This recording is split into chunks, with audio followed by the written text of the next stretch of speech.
We're going to get rolling a little bit early today. We thought it'd be good if we could just go around the room and introduce ourselves. Frank Coffey, I'm the chair, and I'll start over here on my right. Go ahead. Melissa Hirsch with Answers Within. I'm an executive coach. Stand up and say that again. I can't hear you. Sorry, I will stand up. Melissa Hirsch. I have a company called Answers Within. It's an executive coaching service. Seth Dodge with GDIC. Jess Stringer with the Department of Labor. Jamie Gordon with the Department of Labor. Judy Borba with the Department of Labor.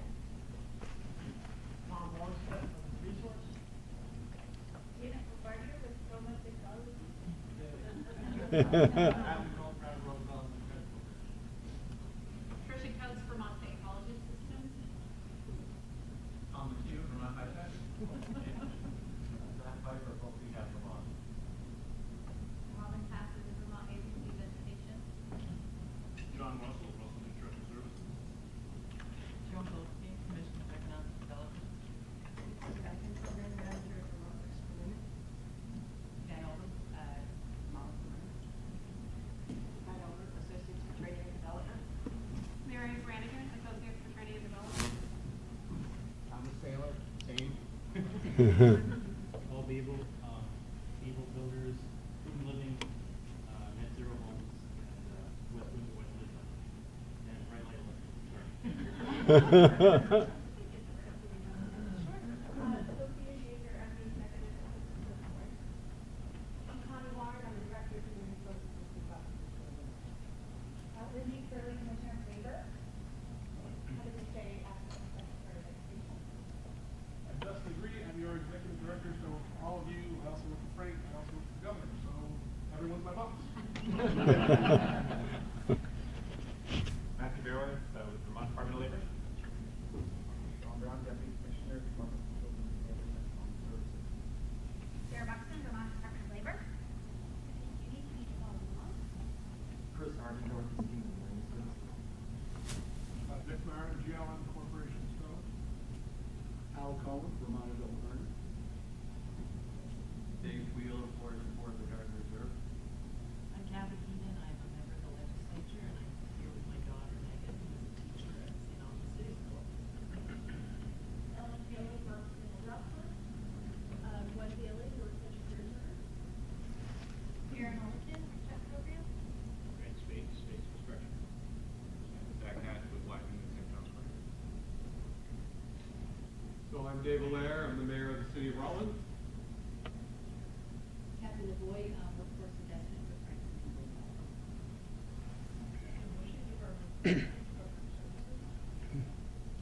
Maureen Peter with Vermont. Mia Wright, Northwest Chemical Center. Katarina Lasias, I work for Senator Sanders on education and workforce development issues. Great. Thank you very much for making the time to be here, especially on a day like today. This is just gorgeous. We have a little bit of business to do before we get into our program and agenda for the day. We have minutes from April and June meetings that were circulated by email to everybody and would need a motion to accept. I'll make a motion to accept those minutes. Thank you, Mayor. Is there a second? Second over here. Who seconded it? Was this? Okay, Melissa. Great. Any edits, amendments? If not, Ellen. I was in attendance, but on the phone. Okay. In the last meeting, June? No, April. Okay. All right. Any others? If not, all those in favor, please say aye. Aye. Any opposed? Okay, great. We have a number of committees that we've appointed. Dustin, would you like to go through and just? June meeting? June minutes? Oh, I'm sorry, yep. The June minutes, entertain a motion to accept the June minutes. Pat? Seconded by Heather. Any edits or amendments? If not, all those in favor, please say aye.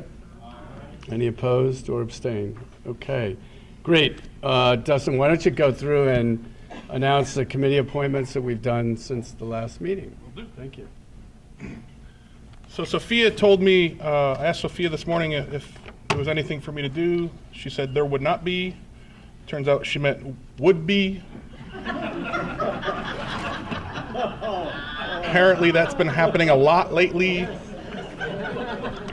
But we're really excited to announce these committees. It's something that we think is going to help us do our work a lot more efficiently and get everybody more involved at a more granular level. If you asked to be on a committee and are not, did not end up being on the list, please know that all of these meetings are going to be open to all board members, so we do want your input. If you can come and help us move forward with the mission of the committees, that would be great. So we have 3 new appointments to the operating committee, which are Adam Grinald, Joyce Judy, and Dick Marin. Our career pathways committee, Heather Boucher, Allison Clarkson, Diane Dalmaze, Joan Goldstein, Lori Gunn, Melissa Hirsch, Eileen Aluzzi, Lindsay Curley, Jeb Spalding, and Dave Wheel. Appointments to the training and credentialing work group, Hugh Bradshaw, Kim Bushy, Marilyn Cargill, Jane Fortin, Maureen Hebert, Lauren Hibbert, Sharon Parker, Jay Ramsey, Marianne Sheehan, and Joe Teagarden. And just to clarify, that's a work group. So what will come out of that group is kind of the foundation and principles that we'll build an actual standing committee out of. The policy committee, and this is important when we talk about bylaws and things, but one of the policies that I think we want to look at, we got a lot of feedback from partners that might not be on the board, and it's because of our bylaws currently, you have to be on the board to be on a standing committee, which really kind of narrowed the field for us as far as who we could put on the board. So one of the policies we'll look at is, can we actually put folks who might just be partners and not on the board to get that really good input that we want? So the policy committee is Heather Boucher, Allison Clarkson, Diane Dalmaze, Pat Elmer, Scott Giles, Al Gobey, Adam Grinald, Melissa Hirsch, Lindsay Curley, Dick Marin, John Russell, Mike Sherling, and Jeff Lamette. And those are our committees. If you have any questions, please feel free to get in touch with me or Sophia. And we'll be sending out the schedules for all of the committee meetings to everybody. So if you do want to show up and give your input, we would greatly appreciate if you'd be there. Thank you. Thank you, Dustin. Melissa Hirsch is going to give us an update on the one-stop certification, the committee process, and where we are now. Thank you. Good afternoon. So in your packet, which was sent out by Sophia a few days ago, you'll see there are a lot of supporting documents, which I know you've all read every word of, including the American Job Center certification process, the draft of the Memorandum of Understanding for the One-Stop Partners, and the letter that certifying the American Job Center One-Stop that was sent to Colleen Hale at the Department of Labor. So I'm just going to give you some quick highlights and also invite any of my other committee members that are here, Dick and Chris and others, if I miss anything, please pipe up. So we did decide, the ad hoc committee for the American Job Center, to certify the one-stop for 1 year. We had a choice of 1 year or 3 years. We chose 1 year because we feel like there's a lot going on and that the one-stop is kind of in a transition around the MOU, and that we wanted to have the opportunity to review it during the year and make sure that things were on track. The workforce development staff created a rubric with specific criteria, which is actually part of the certification process document that Sophia sent you, so you can see what the criteria are that we're using.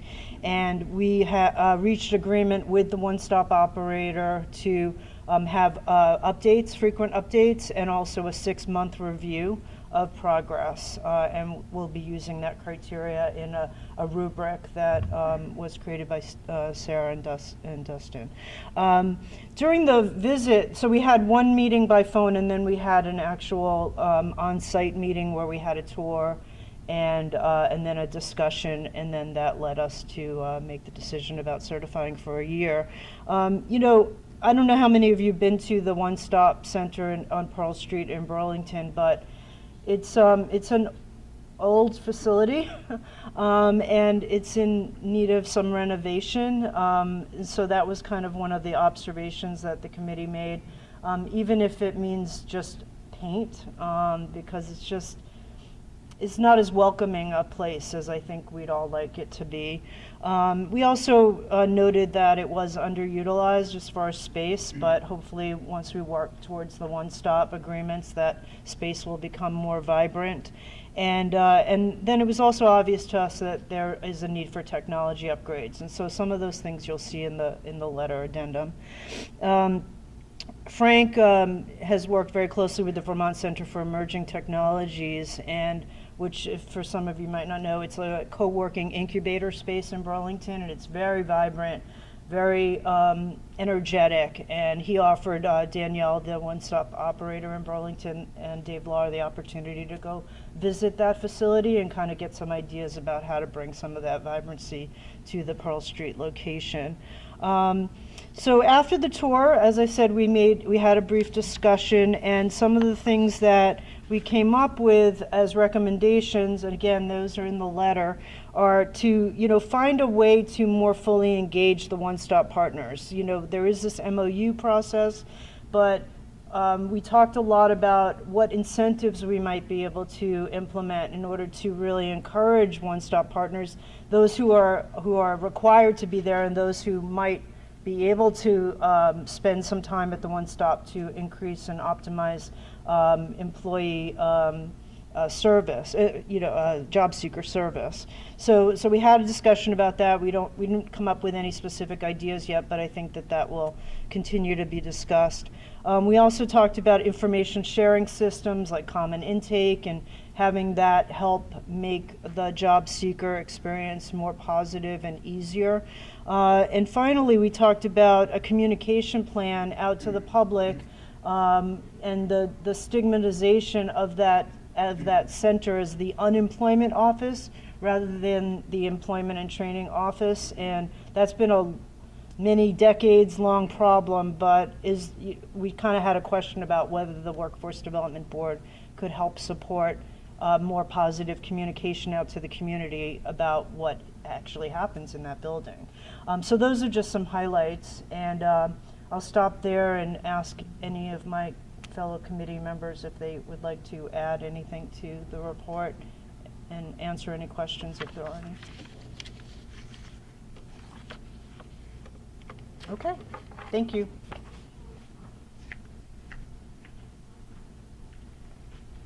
Thanks, Melissa. That was a good job. And thank you to the committee for your participation and all your input on that process. Ellen Kaler is going to give us an update on the network mapping that we've been contracting with. Come on up, Ellen, and give us, yeah, Christine Capra, I'm sorry. I was trying to think of her last name. Do you want to be up here?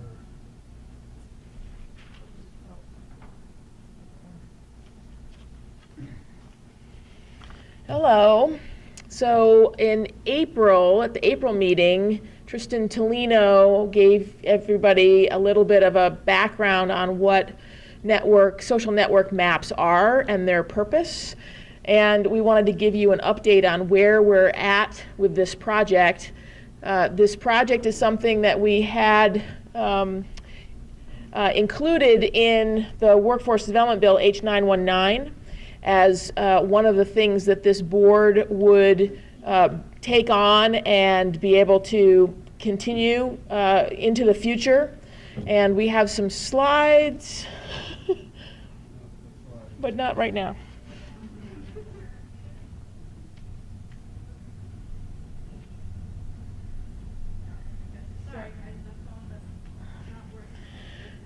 It's all right, no problems. So where we're at in the process is we actually did some pilot testing. Yeah. So actually, is that the first one or the second one? Yeah.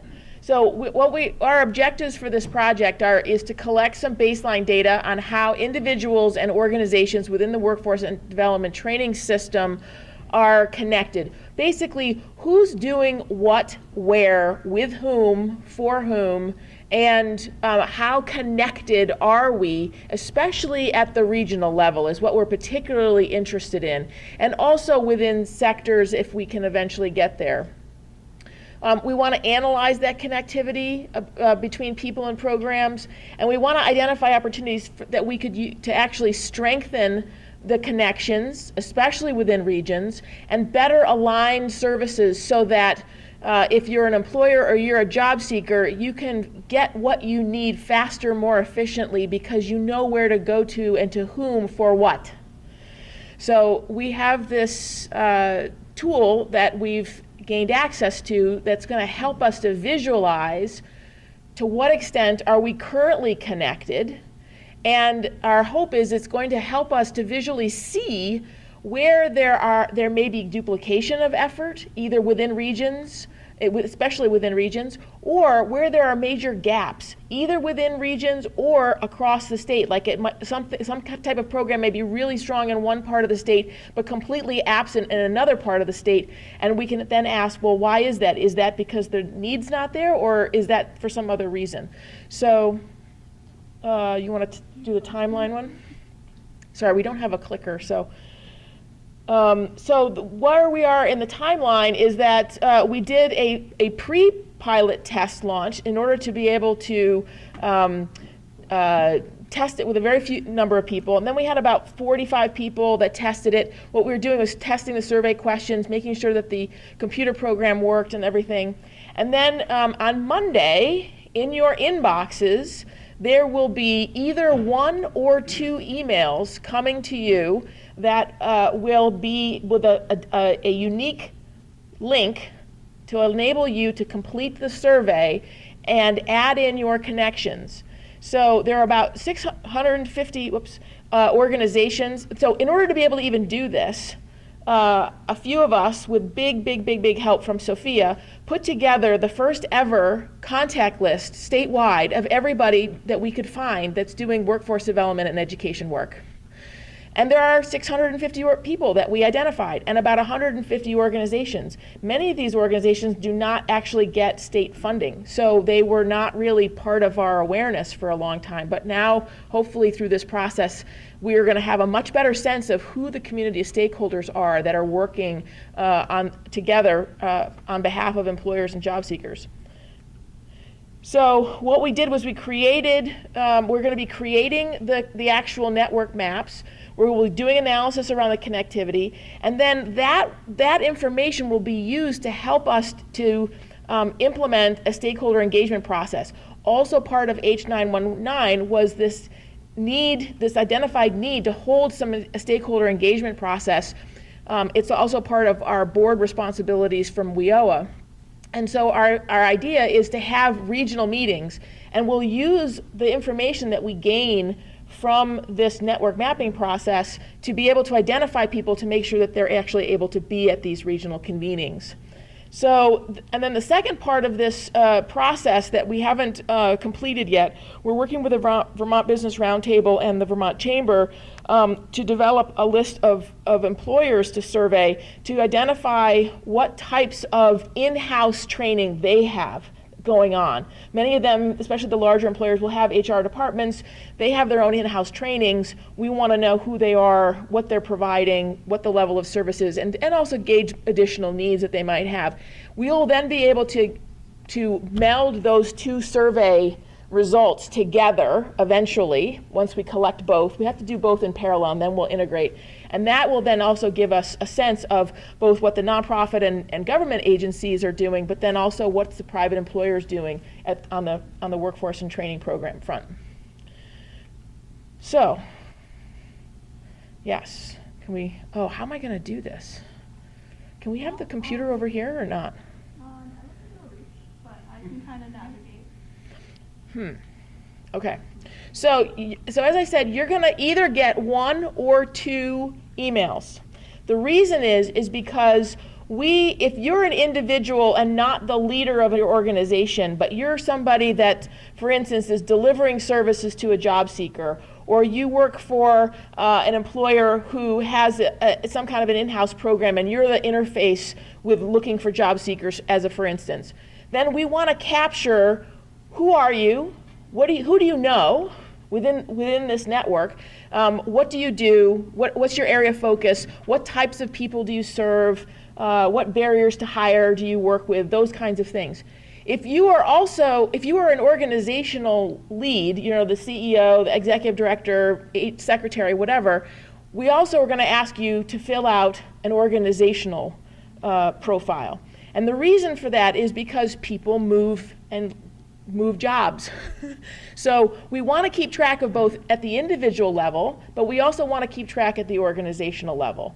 So for some of you, you're going to be asked to do this twice. Others, you're going to ask just once. Okay? But if you get it twice, it's not an oops. Like, do it twice. And follow the link that's in that email only. This is the one tricky part of this whole process, is remembering, am I answering these questions with my individual worker hat on, or am I answering these questions with my organizational hat on?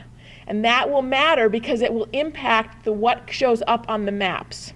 So what we're going to do is very quickly walk through, this is what it's going to look like when you get it. There'll be a nice letter from the governor that explains all of this. You can upload your photo and add a one-sentence bio of who you are, what your organization does.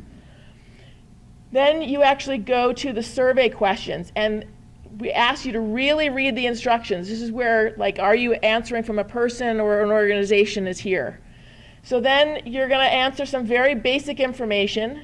All of this information you will be able to access once you complete the survey and you go to the mapping function. You'll actually be able to find one another. So if you come to a meeting and you meet somebody but you didn't get their card or their contact information and you want to look them up, you'll be able to do that through this mapping function.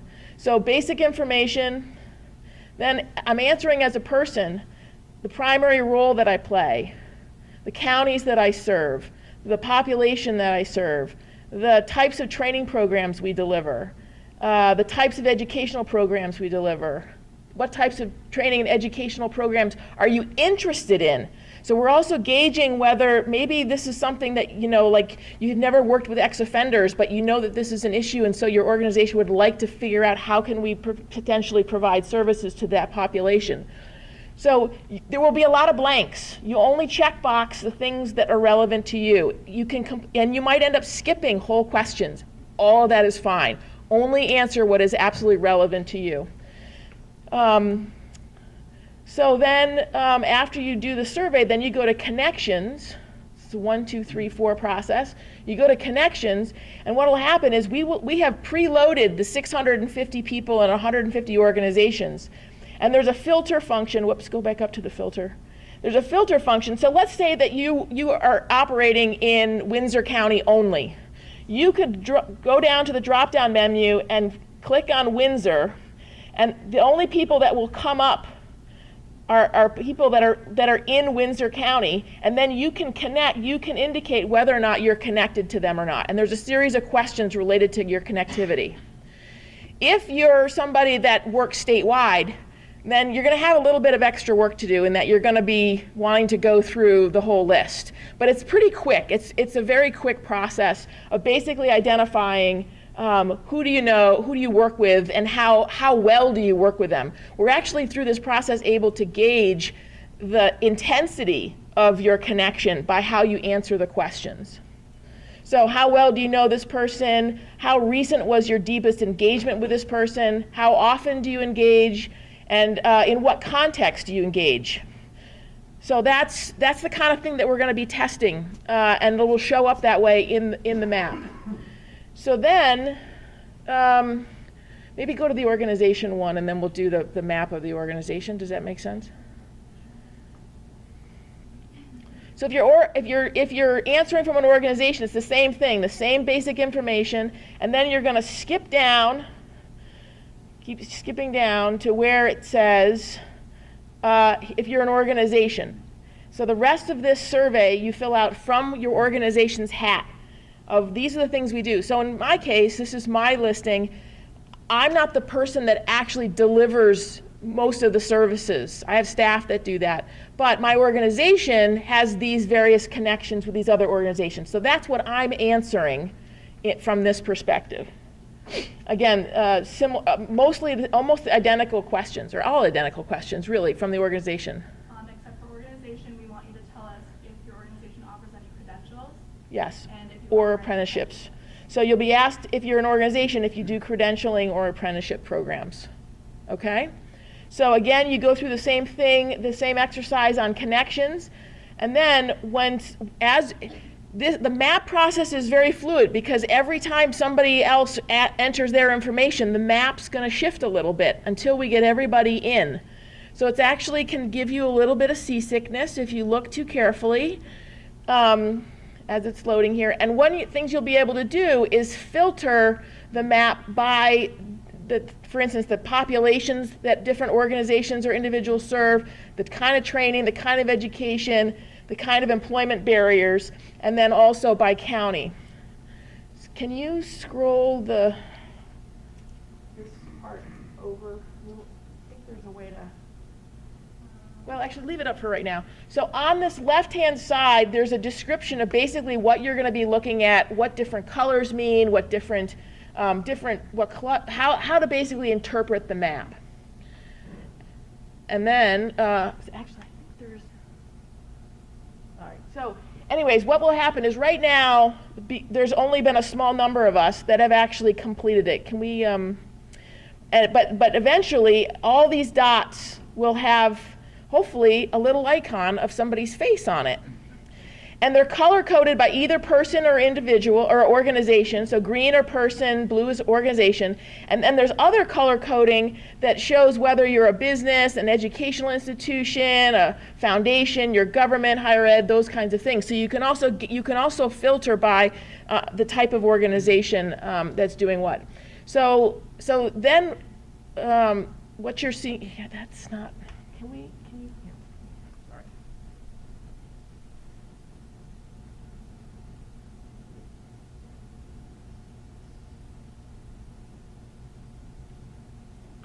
So what this is basically showing is the level of connection, then these lines get drawn because of the survey questions that you answer.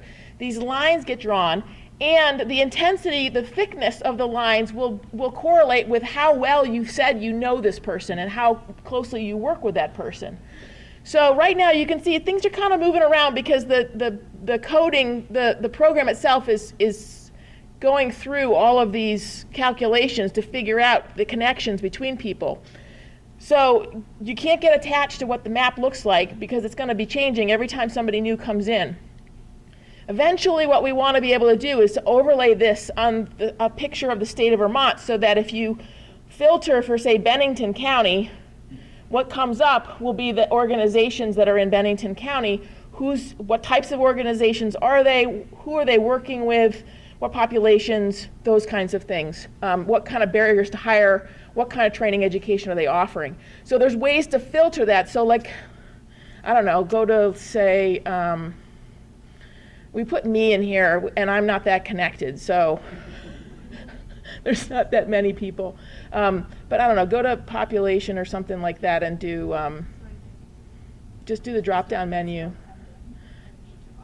Oh, shoot. So this map is literally being worked on as we speak by the coders. So we wanted to have this ready to go, but they were still working on it. So maybe can you zoom out a little bit just to give another out the other way. So what will end up happening, keep going a little bit more, is that as everybody enters their information, this map will eventually look like what's sort of in the middle of the cluster. But there'll be lots of different clusters of people that will show who's really most connected to whom. And we'll see which organizations may not be as connected to other people or other organizations for it could be good reasons, or it could be like, whoa, why aren't they connected? How do we bring them in and get them more connected to other organizations because they're doing kind of similar things or with similar populations, right? So this is going to be a big tool for us that's going to have a lot of different purposes and uses, but it's only going to be as good as everybody engages with it and puts their information in. So we wanted to give you a quick run through to let you know that on Monday when you see this, if you could dedicate, schedule some time for yourself, and you can probably do the survey questions itself in less than 15 minutes, but then doing the connections piece may take a little bit longer depending on how connected how many people you know, and how quickly you can move through the list of people that you want to tag yourself to. So any questions about this? Yeah, Tom? Well, I mean, how is the 650 selected? And if we have staff who might be more connected in terms of some of this than we are, have they been tapped? Are they part of that 650, or are we trying to connect them to this? So we can always add more people. This is something where if you see that someone on your staff who is super well connected is not part of the list, you can shoot me an email and we can add them very easily. Yeah. Yeah. And it'll constantly evolve. More organizations can also be added. Yeah. If I see that, if I'm looking at the connections and see some of our key Yeah. trainers Are not there, then shoot those emails and names to Sophia, and she'll get them added, and we'll send out an ask for them to fill it out as well. I mean, do you have a guidance on sort of what, are we just trying to, we have a summer staff person who's working for someone, that's not. No, these would be permanent positions that you're doing so for instance, think about it from this standpoint. If they were, let's say they were working on, well, give me a topic. Well, I mean, the Barry program manager for our youth build program, the Right. Burlington program manager for our youth build Sure, program. right. We want at that level. Yes, because if we were to say, if the board said, you know what, we really want to dive deep into understanding youth employment training, then we want to go to this map and be able to really quickly filter for youth who's doing all youth programming, and then that becomes the list of people that we can use to invite. Because right now, it's like creating the stuff off the top of our heads as opposed to actually having a database and a visual that we can actually use well. And that to say that once you're in the system, you'll be able to go to this map function anytime you want. So if you want to pull together a group of youth organizations to work on something, there's nothing that's preventing you from doing that as well. Yeah. If the EDA is doing the organizational, answering the organizational questions, isn't that going to reflect what everybody in the organization does, and then it would be not need to include the individual staffers? It's important to have the organization one to get the big picture of all of the services, but then, for instance, especially for larger organizations, you don't want to be having to go through Tom all the time if you want to invite his youth program manager. This way you'll be able to find that youth program manager and go direct to that person. Yeah, go ahead. This is great, thank you. I'm excited to see the tools. But it occurs, it's only going to be as good as it's rolled out. And I haven't heard anything about this. There's a lot of people not in the room. So what's the plan for making sure that this gets to those inbox? They know what it is, how important it is. Good question. Well, we're hoping that because the email letter comes from the governor, that might be something that gets opened. But then a lot of it's going to be Sophia pinging people and and connecting, perhaps having to do some outreach to the executive directors and program and organizational heads to explain. If we haven't heard from them, we will do follow-up with either email or phone as we need to, because over the next couple months we want to get this filled out as much as possible. You all can help as well. Now that you know about this, you can be ambassadors, and if you happen to be at meetings, bring it up, like, hey, did you get this survey? If you haven't done it yet, please do it, and sort of talk it up a little bit. Everybody talking it up and buzzing about it would be really helpful. What about do you have anything we can get out on social media other than the survey itself, an announcement, and We could figure something out. That's a great idea. Thank you. between Yeah. a lot of the smaller organizations are on front porch forum, so we want advertising that way. Oh, great. Thank you. That's really helpful. So maybe you can connect with Kathy and we can figure out some ideas. That's great. Yeah, Melissa. You mentioned this briefly, but I just didn't fully get it. So how are you going to identify in-house business training? So we're partnering with the Vermont Chamber and the Vermont Business Roundtable, and they are going to, once we have the survey fully designed, and it's pretty close, we're going to ask them to send it out to their networks, because we figure that there's a greater chance that it would actually get opened and done if it's being messaged coming from them. So we haven't yet thought about, should we engage the RDCs to do the same? We may, but right now we've been just working with them on developing the actual survey questions. Okay, so two recommendations. One is a lot of those folks access the Vermont training program, so perhaps the Agency of True. Commerce could Yep, help. with that's a the great, bill. yep. And then maybe those who are working with the Workforce Education and Training Fund to identify grantees through that would also be another place. Great. And then, of course, the State College and other colleges that offer training in collaboration with a business. They might also know others. Yep, that's great. Thank you. You got that? Excellent. Good. Yes. I'm also thinking of VHRA in Sherm in terms of the personnel folks. Ah, yes. That's true. We hadn't thought about that whole group of folks who are basically doing job hiring. We were thinking more in terms of actual delivering services in terms of a training or program, I but. was thinking of them because I think they're good at doing surveys for us. Oh. And they're responsible and accountable and would get it done. Okay, thank you. We can definitely look into that. That's a great suggestion. Thanks. I just have one other idea. Yes, please. All ideas are good. Sorry, it'll come back. Yeah, Joan. I just want to add the comments about the HR that Sharon is doing a great one, because they are also pretty much the recipients of at least one of Vermont training programs side, so they will know about their trainings. They're not just recruiters. Great, thank you. Yes, that's great. Thank you. Also just wondering about the publicity around it, and as Kathy was mentioning, making sure people know about it, but also really incentivizing them that this is going to be helpful to them, make sure that that value proposition is out there. Is there something besides words that you were thinking about? No. Raffle items or something? Or? Yeah, well, yeah, I don't know if you have a budget. Yeah. Raffle to win whatever. Yes. Thank you. That's good. We've been so focused on getting the survey ready for launch that we haven't really thought yet about the actual rollout, other than just getting it to you guys on Monday. So. I mean, it looks like, it's interesting for all of us. We were trying to map the workforce development scenarios, but it would be good to then understand the value to the different constituencies, the employers,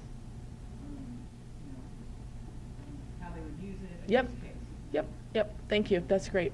We will do that. Yep. I think, if you can see the list of other people, that you build your connections with. Yes. If we notice someone that isn't in there, should we forward it directly to that? No. Or let you- Let Sophia know. Send their contact information to Sophia, because what we literally have to do is to create a unique link that's connected to their email address.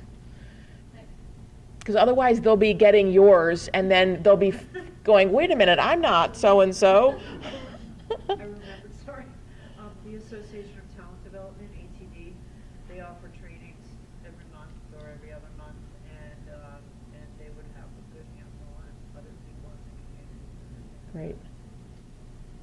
Great ideas, guys. I'm so glad we did this at this meeting. Good. Anything else? Huh? We couldn't hear about it. Oh, I said, thank you for your feedback. Sorry, Melissa. Ellen, you're coming on.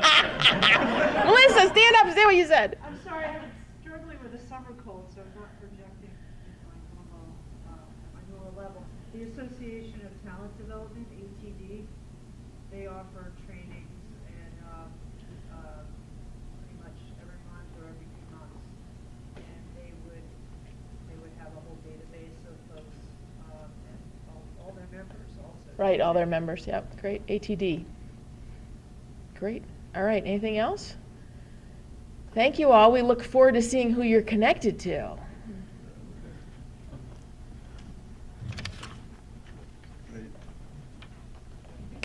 Ellen, thank you very much. That was really worthwhile, and your feedback was excellent. If you do have any organization or person that you know has not been connected, will you please get that information to Sophia?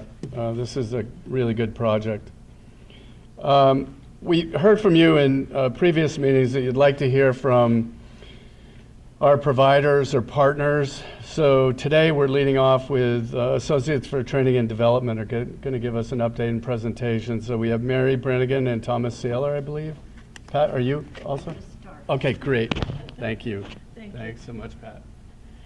Well, we want to thank the SWDB for giving us this opportunity to get reacquainted, because, boy, I certainly see how faces change and names change, and this is really very helpful.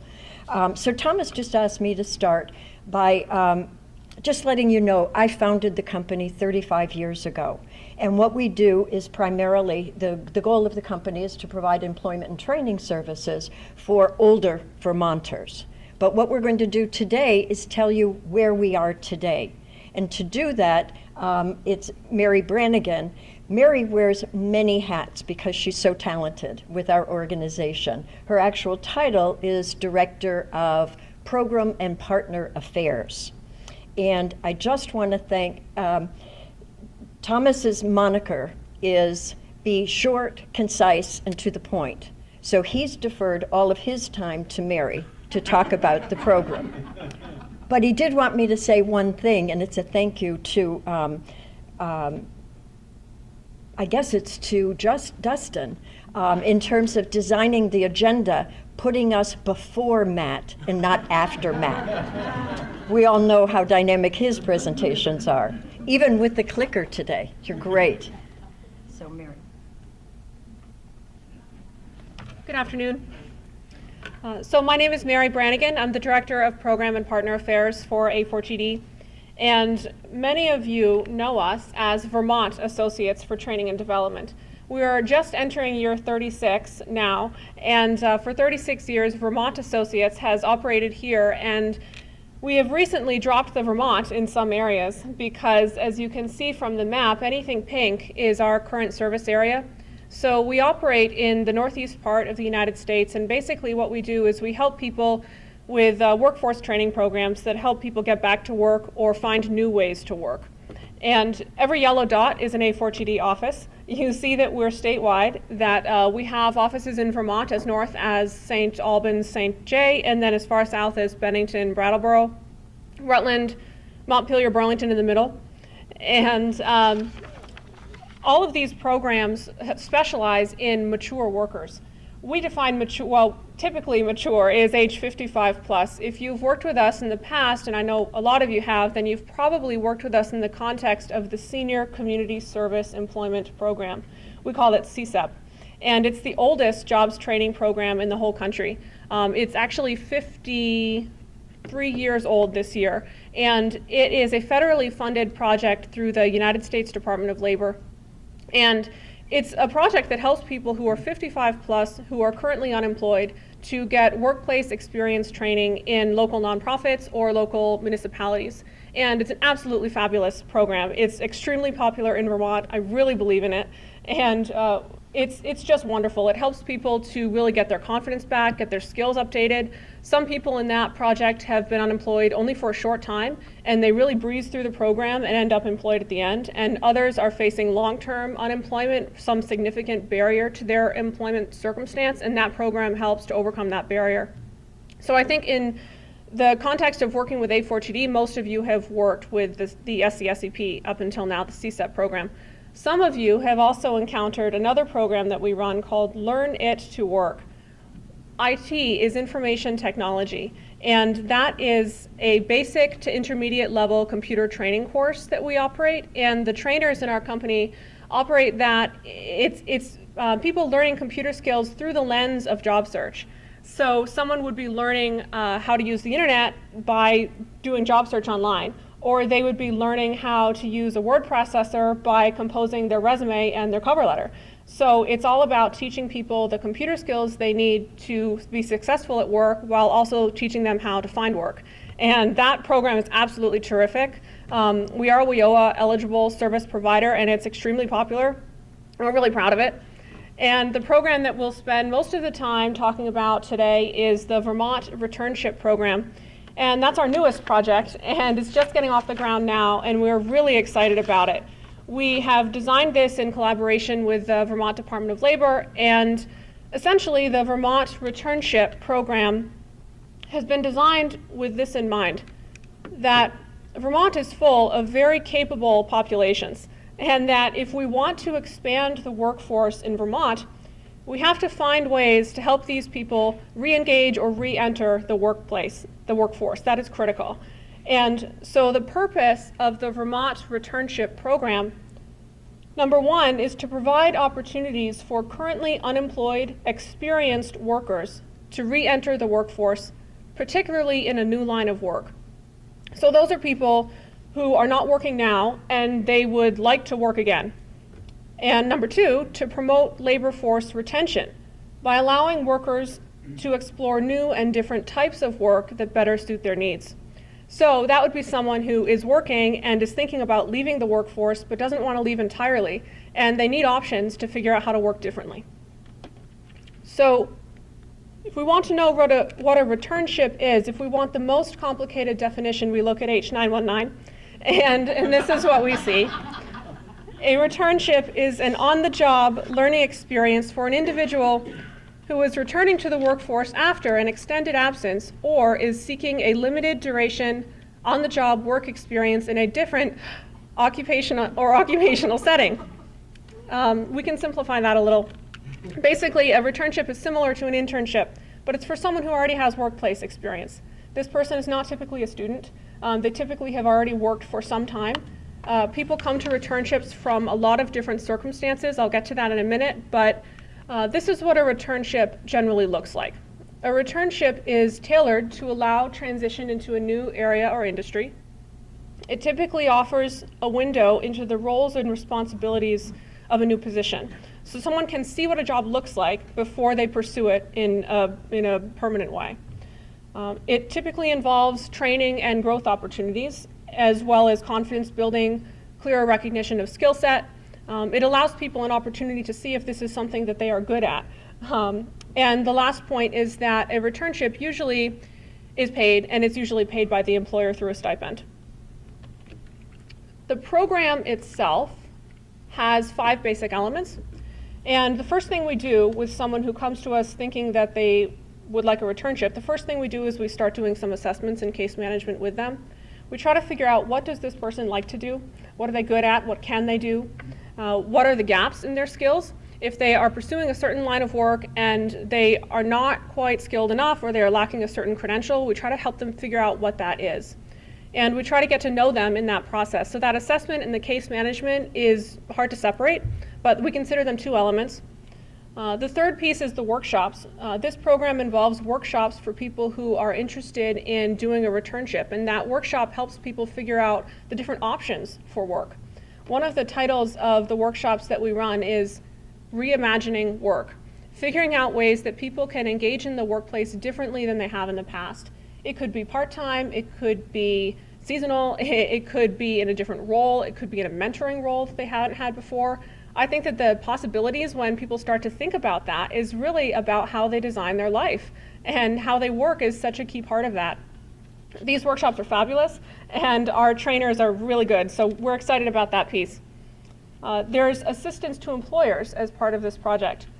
So we help employers by what we call a returnship plan. So we try to have some kind of document. It's called a returnship plan. It's a document that we provide for the employers, and it provides some structure to the partnership with the participant in the program. And it really provides them a way of understanding what the person is supposed to be doing when they're there, and what are they supposed to be learning. And we look at that, and we want to be mindful of the Fair Labor Standards Act as well. So that has been considered. And we look forward to working with the state to make sure that's observed properly. I'm looking at Sarah. So this returnship program, it applies to a lot of different groups of people. These are the ones that we've heard of most recently. Number one, older adults. We have our senior program, the SCSEP, is so oversubscribed. We have waiting lists that are quite long. And a lot of those people come to us and they're not quite eligible for the program that we run. So those people could very much be interested, or we know they're very much interested in a returnship instead. As well, a returnship is appropriate for a parent who's returning to work after having kids, caregivers who leave the workforce to care for a family member. That's very often a middle-aged person who left to take care of her father who is ill or her mother who is ill, but not always. It could as well be an older person who left the workforce for that reason. We often have encountered retiring military service personnel, men and women both, who want to enter civilian career for the first time, and that is very different than their work up in the military up until now. And mature workers for whom their current job just isn't offering the flexibility that they need, or it has physical demands that they really can no longer do, or they know they won't be able to do long term. So they're looking now for the solution to that problem, and a returnship helps them find the solution that works for them.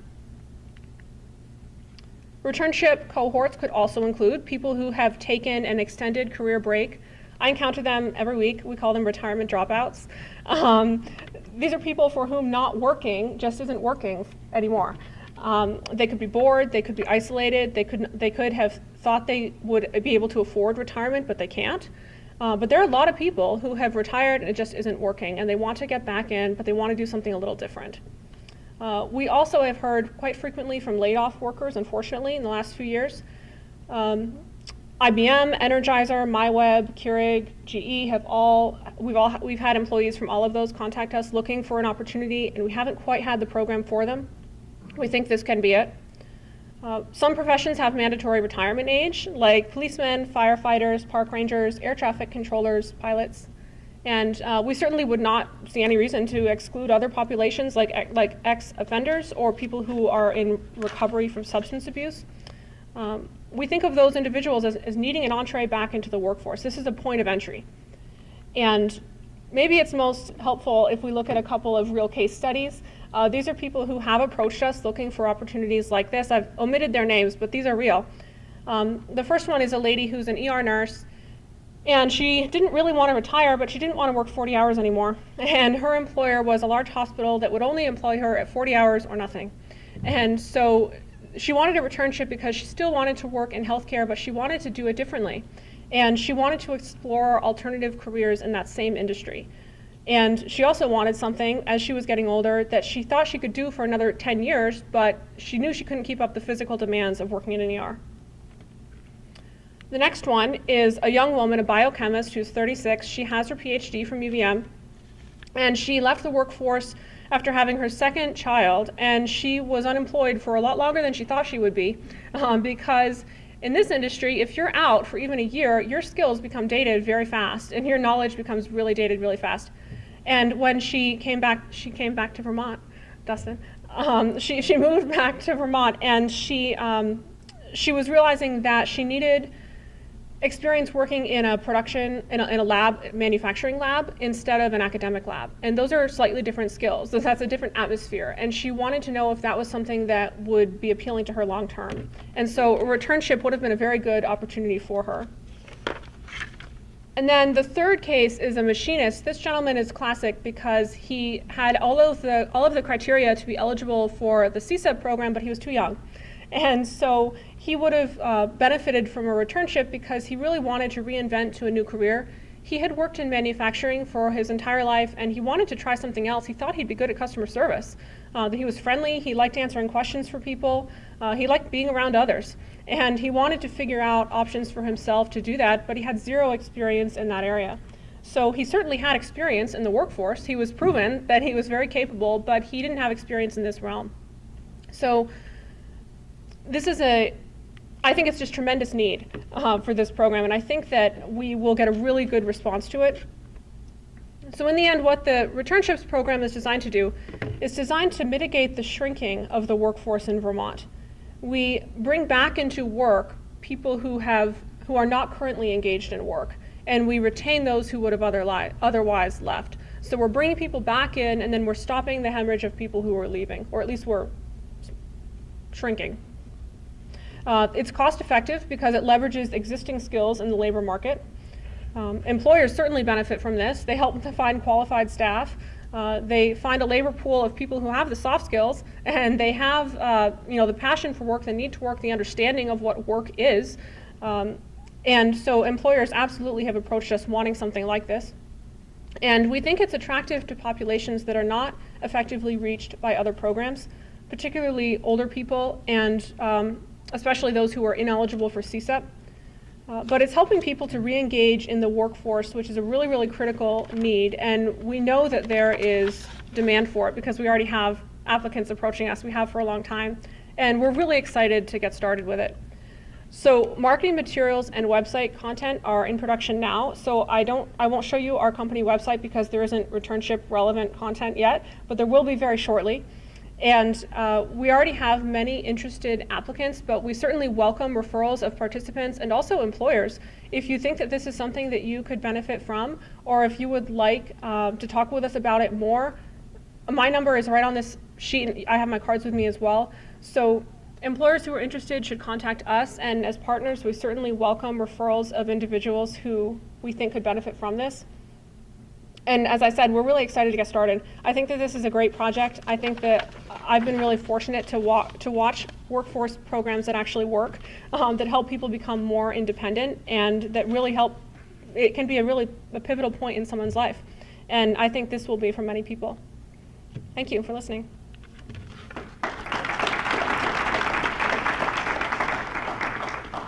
Mary, where did you guys start? Geographically? Yeah. We are still based in the town that we started, St. Albans, Vermont, which is in Franklin County. Just wondering.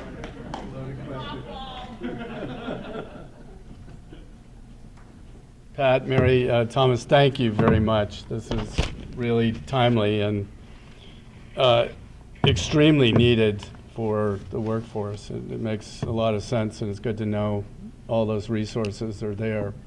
We appreciate it.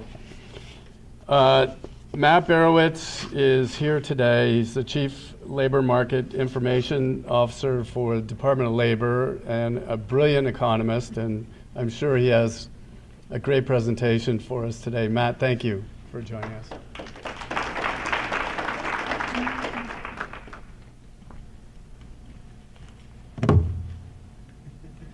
I actually brought my phone with me to make sure I watch time. I'm a bit of a talker for anyone who's seen me before, but thank you so much for the warm introduction and the plugs. And if anyone was here last time, you can also refer to me as Max. That is also a name I respond to. Max Barowitz. So yeah, fill out any comment cards if you like it. It's Matt Barowitz. If you don't like the presentation, it's Max. You can send them right to the commissioner. So. And I also feel like I need to manage expectations here. If Amy Schumer is coming up here, everyone would have high expectations because the content she's delivering is jokes. People think, things people enjoy. Let's manage the expectations here. The content I have is data. So let's lower the bar.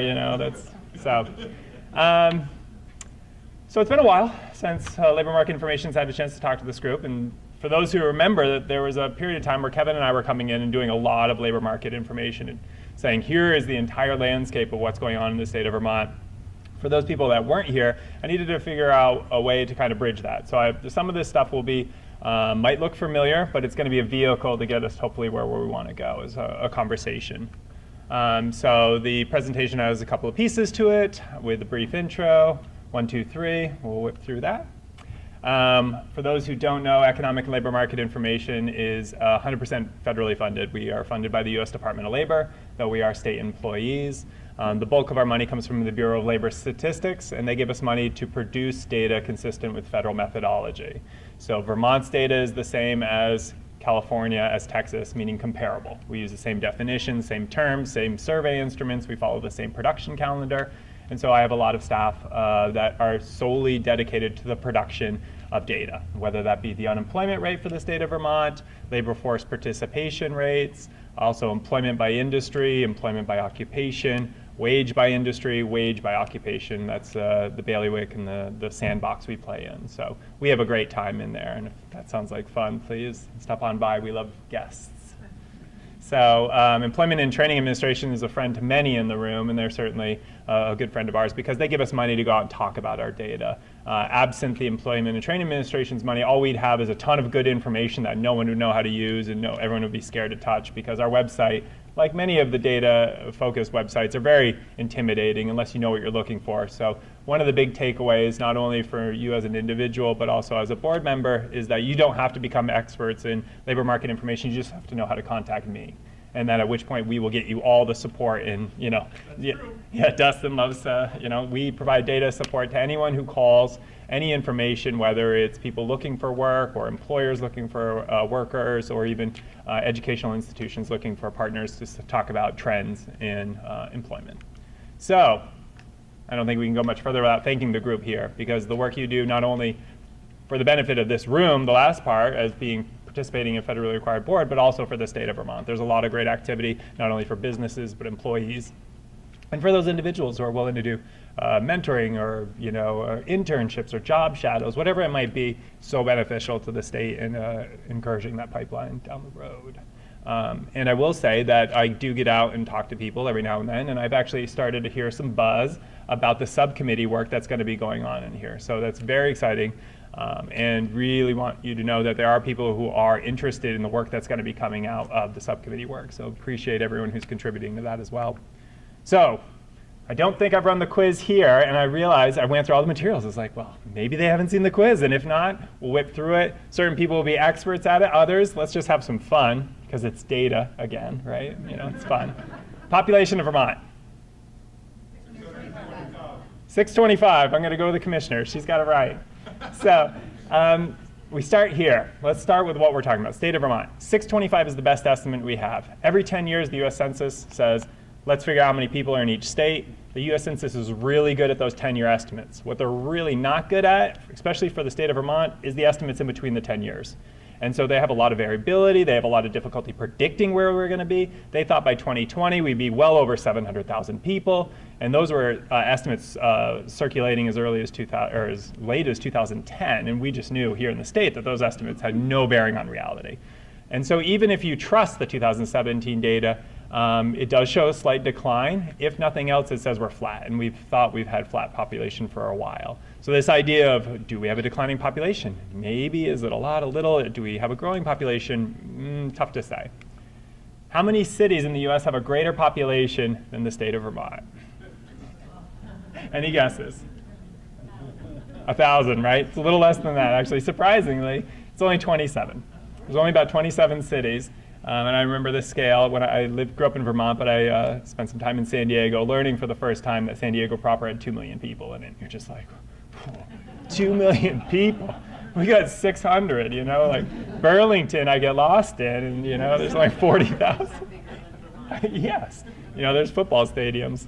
What percent of the population is found in Chittenden County? It's pretty close. It's about a quarter. As far as economic activity, though, it actually goes to a third or even 40% if you look at not Chittenden County, but look at the Burlington, South Burlington labor market area. And so a labor market area is defined by where people live and where people work and where people shop. That labor market area that encompasses Burlington has been getting bigger and bigger and bigger. It's always had our friend St. Albans in it, but within the last 10 years, or according to the 2010 census, it now includes Swanton. And that's where my mom hails from, Swanton. And when you start thinking about it, it's a stretch of the imagination, but due to affordable housing, things like that, that the commuting patterns have changed so much so that there's no longer a Swanton-Enosburg labor market area because Burlington has slowly encompassed all of it. And that includes northern Addison County, where I hail from now, but bulk of Chittenden County. So even though a quarter of the population's in Chittenden County, when we switch to the labor market area, we're really talking about 40% of the jobs in the Vermont economy. And we'll talk about the division of jobs and growth that's occurred. So we'll keep going. And I know these are statistics that are close to Dustin's heart. Percent of the population that is in the labor force. And I gave away the answer, so we'll just jump right to it. It's about 2/3, right? And we have a high labor force participation rate here in the relative to the United States, and it's because we have a higher educational attainment level. That's one of the things we point to. Higher educational attainment level typically leads to higher labor force participation rates, typically leads to lower unemployment. We also have a lower unemployment here in the state. How many people in the labor force are employed, which is a dirty way of answering how many people are, the one minus the unemployed. So the unemployed is about, anyone got a guess, percentage-wise? Yeah, 2.8 was our last estimate, so just under 3%. And so when you start backing this out, we can start removing it. We have a lower unemployment rate in the state. We get to this point, well, how many Vermonters are actually employed? And this is some of the conversations we've had internally, is when you start putting in how many people who respond to a household survey saying, I have a job, you start looking at about 53%. And even though I've gone all the way to this point to say that we have higher labor force participation rates, we have lower unemployment rates, we're still only talking about 54% of the population being employed. And then the questions start emerging, well, what happens after that? You know, and relatively speaking, we're higher than some other parts of the country, but still, it puts things in perspective that there is just about half the people who have work and half the people who don't. So, let's whip through quick. This is just for fun. Are these towns in Vermont? Albany? Yes. Troy? Yes. Athens? Yes. Ooh, it's getting quieter. Yes, it is. Yes, yes. Halifax? Yes. Yes. Toronto? No. Nope. Montgomery? Yes. Yes. Baltimore? Yes, good old Baltimore. Baltimore, Vermont, in the NEK. Population, I think, like a handful. I'm not sure. But it's just funny. But when we talk about Vermont, we think about the Burlington labor market area, and we talk about 40% of the employment opportunities. We talk about Vermont as this, you know, as if it's homogenous, that the unemployment rate in the state of Vermont is 2.8%, that we can expect to see the distribution of industries or jobs. And it's not the case. There's so many parts of the state that are not feeling or experiencing the same economic gains that have been realized since the economic downturn that ended in 2009. So from 2009 to current, talking about basically 9 to 10 years of economic growth, we're starting to see that there's a difference in how it's being distributed. And this is part of the conversation. And as a statewide board, I'm sure people's experiences in this very room are quite different depending on geographically where you're from or what industry you're part of. So, Vermont, above or below the US in per capita income? Above in per capita income. Per capita income is a broader metric of income, not just specifically related to wages. Average hourly wage. I think we're above or below. We're going above. We are below. Yep. And how about median hourly wage? We are above. And so there's a little bit of a statistics lesson as well. When you have your average, you know, it is called the Oprah Winfrey effect. That if we took an average of this room, there's a lot of uniformity in our earnings, that we'd have an average that would probably be pretty close to the median. Oprah Winfrey walks in the door, called the Oprah effect for a reason. She would skew the average so much that your average would be much higher. And what you see versus Vermont versus the rest of the nation is that the nation has sports teams, they have Hollywood, they have tech, Silicon Valley areas, they have these finance capitals, headquarters all over the place that really pulls up that aspect of their economy to pull their averages, which is why when I'm working with people in direct service or I'm working with workforce development, job seekers, I'm always encouraging them, don't use wage. When you're using wage data, don't use averages. It's not as reliable, it's not as useful. It might tell you something interesting if you're interested in the data behind it, but if you're out in the marketplace, you're going to be looking more towards a median. And so why does Vermont have a higher median than it does than the US? A lot of that has to do with our public policy, the way we make decisions, the way we set the minimum wage, the way we make sure that there are opportunities for individuals, you know, more consistent with, I guess, the public policies associated with the concepts of a livable wage. But you can see. Still way too low.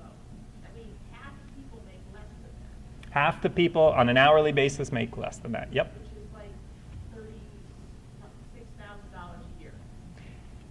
If they work full time. Right. Yep. And there's the challenge, right? So even like we can mandate that on an hourly basis everyone gets whatever amount you want, but will that ensure an equal increase in their annual earnings, or will it just increase their hourly earnings? And this is the challenge, right? This is why no one likes economists, right? This is probably the last time I speak here because I get booed out of here. It's like dismal science. Do you factor in company benefits into the hourly wage? Great question. No, we don't. So this benefits would be outside of that. This is strictly a direct compensation as it relates to like what people find in their paycheck. Medical insurance alone is $300 a week. Yeah, yeah. Medical insurance is significant. Is the hourly wage including the salaried employees? Mm-hmm. Yep. Okay, so Yep. They'd be converted. Do you have the comparison of the rest of the country for that 52% of our population network?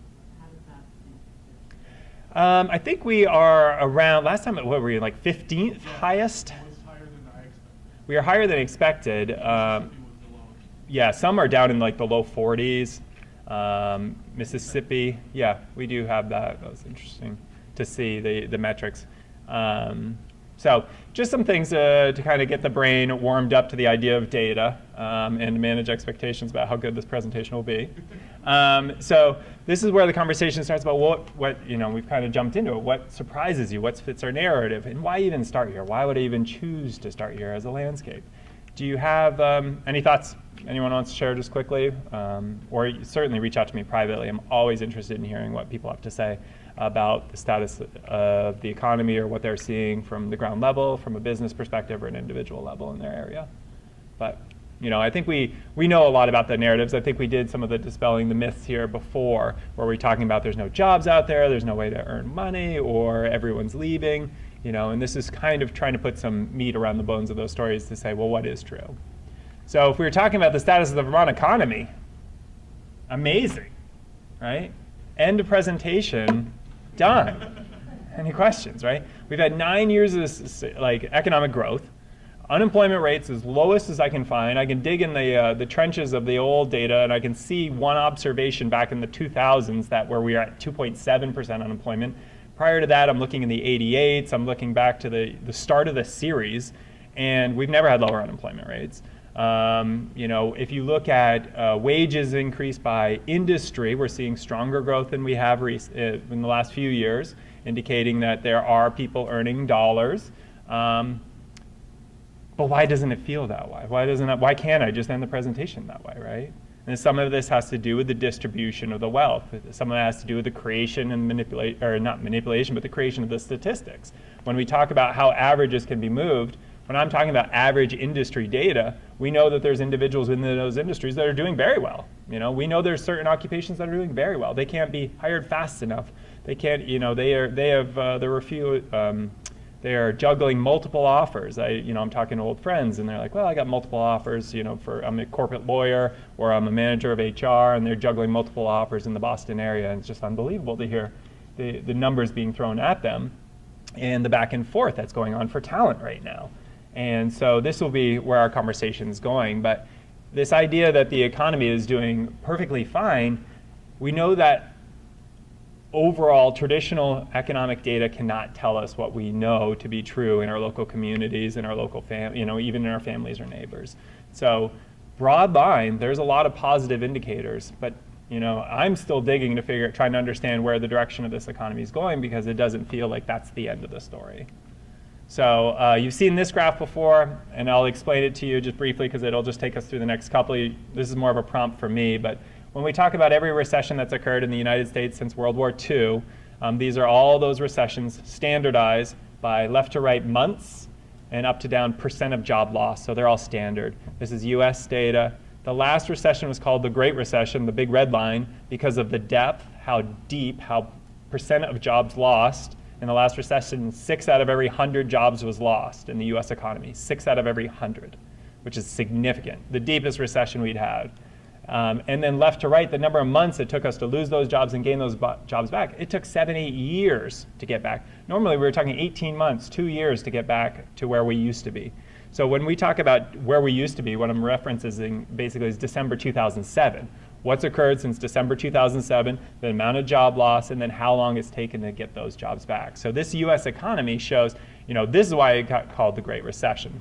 Matt, is peak employment, is that the labor force numbers that you and I talk about all the time? No, this is going to be jobs, what they call the jobs report. So this is data collected from employers saying how many people they have on payroll. Yeah, as opposed to household data when we talk about the labor force. So let's take the red line forward and compare it to Vermont, Vermont being the green line. And you can see for Vermont, we lost 4 out of every 100 jobs during the depth of the recession. So 4 out of every 100 jobs were lost in Vermont versus 6 out of every 100 jobs was lost. Now, one thing we know about the Vermont economy is it's more balanced. It doesn't always feel like that to us here because we think of ourselves as either overly reliant on tourism and hospitality or other sorts of industries. But really, when you look at us relative to other states or the nation, we're quite balanced. So during economic downturns, we don't get as cold, and during economic upswings, we don't get as hot, which is why we had a shallower recession, but then the nation passed us because the nation is going faster. It is building up economic fuel and expending it at a much more rapid rate. And to what end, we don't know, like how much longer this economic expansion can continue. But the point of this graph is to compare US to Vermont so that when we take it forward one more time, we can split Vermont, the Vermont part, into Burlington labor market area and then the rest of the state, absent the Burlington labor market area. And this is where we start talking about why it seems like there's such a difference between how the economic recovery has occurred in certain parts of the state. And what's also interesting, and to make this even, so when I talk about the rest of the state, I'm talking about everywhere not in the Burlington labor market area. And included in that is a pretty significant micropolitan area, which is the Barre-Montpelier area, which is doing quite well, relatively speaking. So if you even removed or backed out the Barre-Montpelier area, you're starting to see that the south, central, west, south, all the way up into the Northeast Kingdom, you kind of get this hollowed out effect around the state where there's been a tremendous amount of economic activity occurring, and then there's people saying, it's not as good as it was in December 2007, I'll tell you that much. And here we are 10 years forward from there. Matt, can you just describe again the Burlington, how far south is the Burlington region go? It touches northern Addison County. So I think Moncton is in, Boomtown. Well, that's my hometown. That's where I hail. But yeah, there's a couple of northern towns. I think Ferrisburg is in, and those are part of Addison County. And over to Cambridge? I think about it as to Waterbury. And then kind of circling in the north.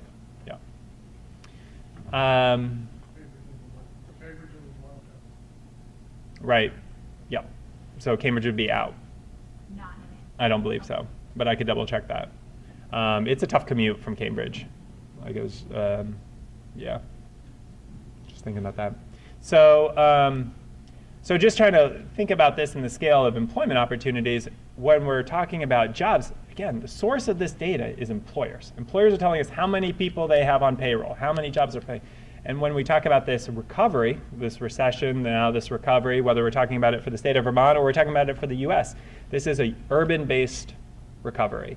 And it's across the nation that rural America is not properly seated at the economic buffet that's going on right now.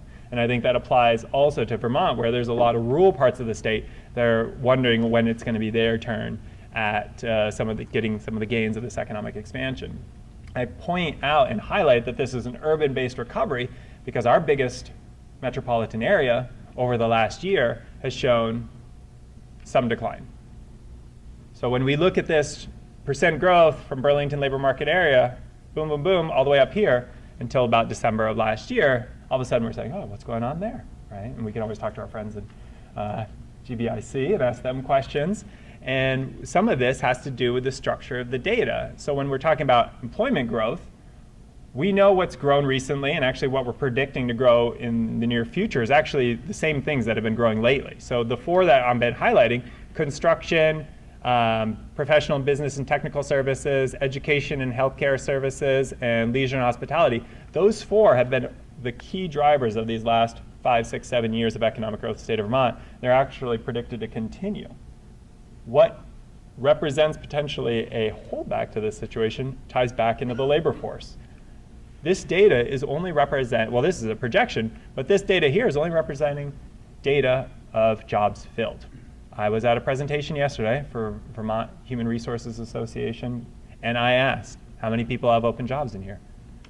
100% of the room raised their hand. I said, how many people in this room have never had more jobs open than they do right now? 75% of the people. So when you're talking, and that's predominantly a human resource organization based in Chittenden County, but if the bulk of the human resource professionals are saying, I've never had to recruit for more open jobs in my life, in my professional career, this is where you're talking about, is like, is it a lack of economic growth, a lack of economic opportunity, or actually a lack of qualified applicants to fill those positions? Does that switch right back up and start pointing and continue a long-term economic trend if the bodies were there, if the talent was there? And this is where the labor force, and when I'm out speaking, I talk openly that this administration came in day one and said we're very concerned about the labor force, and I was grilled for months on end when I first was introduced to the new administration about where the labor force data comes from, what it means, and what interpretations are, because where are our workers going to come from has been a common mantra over the last couple of years, and it's been rightfully anticipated that it was going to be a challenge. So when we switch to labor force, so the data I'm going to talk about, I know you've seen this one too, or at least in previous meetings, I'm going to skip. So the first half of this presentation is database. Second half of the presentation is going to be kind of talking about projects or the what's possible within my world, but also as a reminder that my division, we are a servant of this board through our Employment and Training Administration grant. So I encourage individuals to think about how we could leverage this information or projects or resources to provide support to this group. So the general trends, so when we're talking about the labor force, we're actually seeing projections. This is Bureau of Labor Statistics data for the United States covering 1950 to 2060. It is a long-term projection, according to the Bureau of Labor Statistics, of labor force participation by gender in the United States, going out to 2060. And what they're saying is, men's labor force participation rate projected to decline. Women's labor force participation rate projected to decline. So one of the things you can immediately say is, well, maybe it's demographic based, maybe it's an age thing, maybe we know we're aging as a nation. Vermont just got ranked as third oldest by median age behind New Hampshire and Maine and New Hampshire, and West Virginia is always in the mix up there too.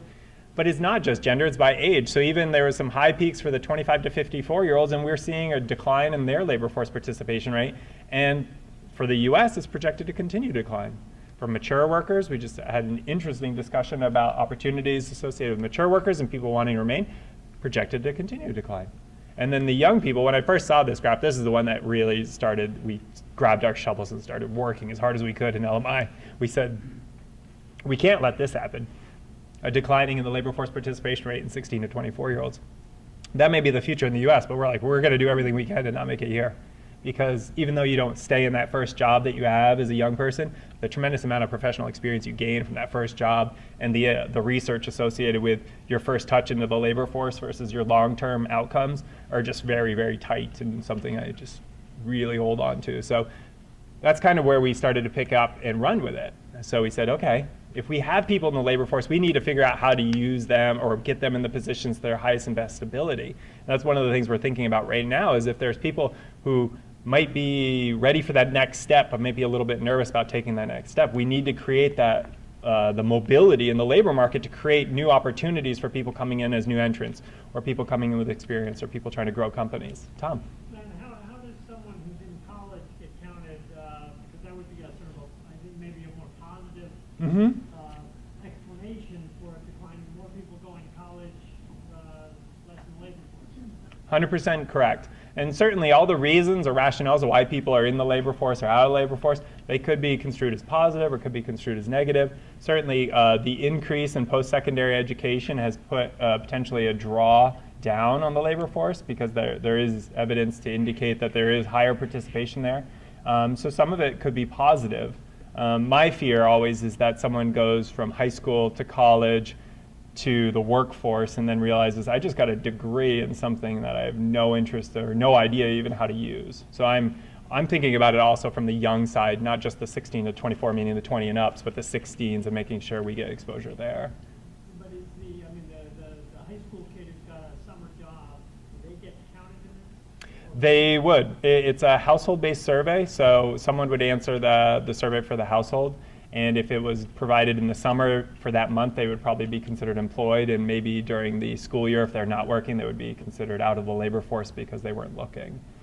So college students, and there was research done on this because they were trying to figure out what was going on with college students, because they were seeing the labor force participation rates declining, and they were trying to figure out, well, is it because college? And so they looked at the three groups. There's either people who go on to college, let's see if I can remember this off the top of my head. So it's you go to college, you go to work, or you go to college and work. And the population that declined the most was the going to college and working.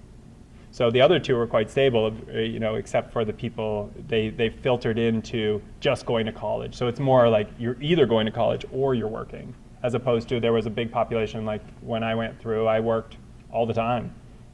That's the population that's significantly declined, and again, that's where my fear comes about loss of professional experience and exposure to the workplace. So this is a big table, and I wish my whole presentation was like this, then it'd be fascinating. Again, this is more of a prompt for me than anything else. What I'm highlighting here is the fact that when we look at our most recent data, we can actually get more detailed information than just, Kathy, do you have a question for you? Oh, okay. Okay, good, yes. Everyone talks about the unemployment rate. Really what they're talking about is the U3 traditional unemployment rate. There's actually 6 measures of the unemployment rate, and we calculate them and release them on a quarterly basis, the other metrics. We release the traditional unemployment rate monthly. And so this is always something that people find interesting when they first run across it, and each one has their own category. The U1 is long-term unemployed. So when we're looking at the percent of long-term unemployed, there's only about 1% of the people that are long-term, over 26 weeks, which is a significant period of time. The U2 has to do with short-term employment opportunities that have ended. The U3 is traditional. But when we start expanding the definition, and this is the point I'm trying to get to, is when you start expanding the definition, in certain parts of this country, it's a big issue about people who have given up looking for work because there's no work out there for them, what are called discouraged workers. In Vermont, we don't have that as much of an issue. The message has been getting out there pretty clearly. There is work out there, there are opportunities out there, and then it's a question of whether the individual is able to accept it. So our discouraged worker population is quite small. It's about 800 people in the state, best estimate. But as we start adding on layers of labor underutilization, what people might not be able to do, we get to things like, I want work, but I can't accept work right now. So that could be due to upcoming trips or medical issues or being a primary caretaker for a loved one. They can't accept work. And so that's, they have a situation that doesn't allow them. The U6 is the broadest metric of what we consider labor underutilization. And this is the closest thing the Bureau of Labor Statistics has to underemployment. And this includes people who can only find part-time work but want full-time work. And this is a big part of our population, relatively speaking, not only just now, but historically. So while we are at record lows for many of our unemployment metrics, as a population, this population is strong, and this is where some of the conversation could focus on around what does this look like? What do we need to do here? So again, these are individuals who say they want full-time work, but all they can find is part-time work. And when I've tried to corroborate these statistics, because again, this is just a household survey, about 1,200 Vermont households, everybody included in the household. When I look at business reported data for non-supervisory staff, we're also seeing a decrease in the number of work hours per week in the private sector. And so over the last 4 or 5 years, we're starting to see this population, even though the economic climate is supposed to be really, really good, and employers are saying we're looking for workers, we're looking for staff, there is a population, and maybe it's just centered in certain industries, I don't know. And this is where we're trying to figure out, but there is a population of there's about 10,000 people who are unemployed in the state of Vermont. There's about 11,000 people who say they want full-time work that can only find part-time work. And so that's a challenge. If we have a labor shortage, we need to figure out how to increase their ability to participate. These are people who say they want to participate at a greater level, and yet they're unable to for whatever their circumstances are related to finding full-time employment in their area. But this is specifically, and it's categorically defined by 4 economic reasons, meaning they're not offered full-time work. It's not for non-economic reasons, meaning transportation or other barriers to employment that would prevent them from working more hours. It has specifically to do with the employment structure. For the U6, which is what you're talking about, Yes. underemployed number, Yeah. how granular do we have information in Vermont? Would you be able to say that in southern Vermont, this is give geography, mention sectors? What do you have that if the board wanted to dig into that or employers wanted to know? That's a great. What are limitations? Yeah, I don't know. This is basically where this piece of the puzzle ends. So we're kind of left, and we can't add survey questions, unfortunately, because it's a U.S. Census survey instrument, and they don't allow us to change it. So I could dig deeper into the other sample data that comes to see if there is industry breakout. They sometimes do construction, manufacturing as standalones to see if that's where it is, and maybe we can, by process of elimination, try and determine it. But yeah, there's certainly something that's causing fewer full-time opportunities than what the people are saying they would fill. So again, not always perfect answers, but at least start of conversations.